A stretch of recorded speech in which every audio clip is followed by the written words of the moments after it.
আজকে আমরা কোড ফোর্সেসের 1026-এর এই নাম্বার প্রবলেমটা সলভ করবো। আমরা পড়ি কি বলছে, এটা দরকার নাই। We will call an array of integer a fashionable if mean of a plus max of a is divisible by 2 without a remainder, মানে 2 দ্বারা নিঃশেষে বিভাজ্য হবে। আর mean of a the value of the minimum element and of a and max a value of the maximum element of the array. You are given an array of integers a1, a2, an in on a person. You may remove any elements from an array. Your task to determine the minimum number of operations required to make the array a fashionable. আমরা সর্বনিম্ন কতগুলো remove করে element remove করে আমরা অ্যারেকে fashionable করতে পারি। আমরা পড়ি আমাদের টেস্ট কেস দেওয়া থাকবে এতগুলো 10⁻³ পর্যন্ত, n এর মান থাকবে 50 পর্যন্ত, আর প্রতিটা ভ্যালু হবে সর্বোচ্চ 50 পর্যন্ত। তাই আমাদের সব ইন্টিজারের মধ্যেই হয়ে যাবে। সো আমরা কিছু টেস্ট কেস, আমরা একটা টেস্ট কেস নিয়ে আলোচনা করি। আমাদের এই অ্যারে অরিজিনালি এই অ্যারেটা দেয়া ছিল, আমরা এটাকে এখন আমরা ছোট বড়র জন্য আমরা সর্ট করে দিলাম, এতে আমরা বেটার অ্যান্সার পাবো। শুধু মিন আর ম্যাক্সের জন্য, কারণ আমাদেরকে রিমুভ করার বিষয় আছে, তো আমরা সর্ট করে নিলাম। সর্ট করে আমরা এবার দেখতেছি যে 2 আর 11 যোগ করলে হচ্ছে না, 2 আর 11 যোগ করলে নিঃশেষে বিভাজ্য হচ্ছে না। আমি অ্যাপ্রোচটা তাহলে আমি কি করতে পারি যে আমি নেস্টেড লুপ চালাবো।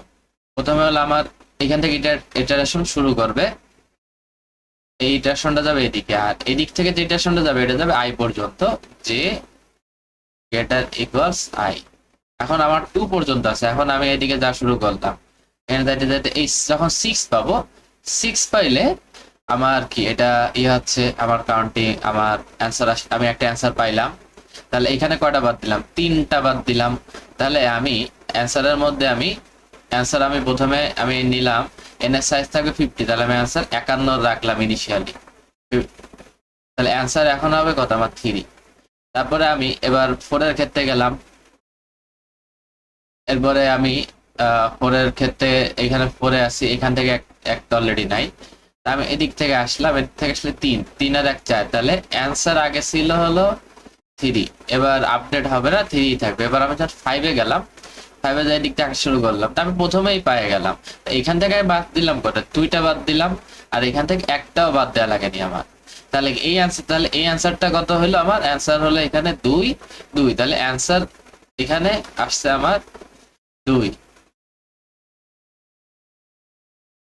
আর এইটাই হলো এর অ্যান্সার 2। আমি আর ফার্দার এক্সপ্লেনের দরকার নাই আশা করি। যদি এক্সপ্লেনেশন লাগে কমেন্ট বক্সে বলবেন, আমি ডিটেলে এক্সপ্লেনেশন করবো, দরকার হলে ডিটেল ভিডিও বানাবো।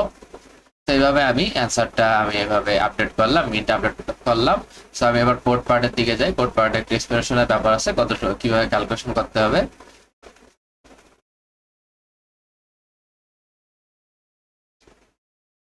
সো আমি যেটা প্রথমে এক্সপ্লেন করা হয়েছে, আগে ইনপুট নিলাম, সাইজ ইনপুট নিলাম, ওই সাথে একটা ভেক্টর নিলাম, এরপরে এলিমেন্ট গুলো ইনপুট নিলাম, এবার সর্ট করলাম।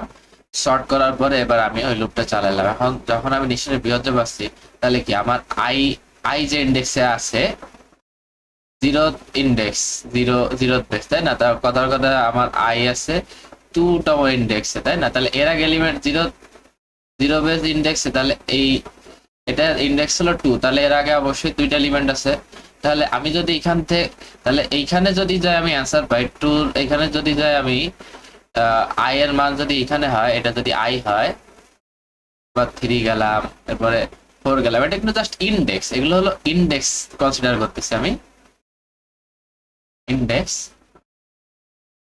এগুলো সব ইন্ডেক্স। এখন তাহলে কি আমি এই প্রথমে হলো 2টা বাদ দিয়েছে, তাহলে ওইটার ভ্যালু হলো আই, তাহলে এই আই, আর এদিকে আসতে পারি আমি, তাই না?